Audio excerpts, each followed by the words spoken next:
भोजपुरी का एक सबसे बड़ा सुपर डुपर हिट भोजपुरी का गाना रिलीज हुआ है, जो कि आप ये गाना अभी सुने नहीं होंगे। आज हम इसी गाने के बारे में आप लोगों से बात करने वाले हैं। आप लोग वीडियो में बने रहिए। हेलो दोस्तों, कैसे हो आप लोग? उम्मीद करता हूँ स्वस्थ होंगे, मस्त होंगे। आज मैं आप लोगों के लिए फिर से एक और नया गाना लेकर आप लोगों के बीच में आ गया हूँ। जैसे कि आप लोग थंबनेल में देख पा रहे हैं, आज हम इसी गाने के बारे में आप लोगों से बात करने वाले हैं। आप लोग वीडियो में बने रहिए, शुरू से लेकर आखिरी तक आप लोग वीडियो को पूरा देखिए। चलिए वीडियो को शुरू करते हैं।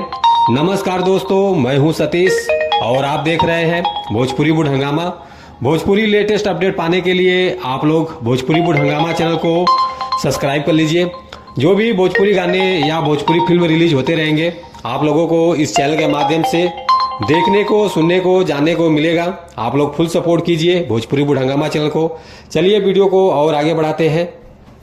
आज हम जिस गाने के बारे में आप लोगों से बात कर रहे हैं, फाइनली भोजपुरी का सबसे सुपर डुपर हिट गाना है। आज हम इसी गाने के बारे में, जैसे कि ये गाना विकास लाल यादव जी का गाना है और एल्बम का नाम है सोना सड़िया में बम लागेलू। बहुत बढ़िया सॉन्ग है, बहुत सुपर डुपर हिट सॉन्ग है। आप लोग इस गाने को सपोर्ट कीजिए और इस गाने को ज्यादा से ज्यादा शेयर कीजिए। और ये गाना रिलीज हुआ है बबली लवली म्यूजिक चैनल से, जो कि बहुत अच्छा चैनल है। इस चैनल पर बहुत अच्छे अच्छे गाने रिलीज होते रहते हैं। आप लोग बबली लवली म्यूजिक चैनल को सपोर्ट कीजिए, सब्सक्राइब कीजिए और शेयर कीजिए। और ये गाना बहुत लाजवाब है, सपोर्ट जरूर करना।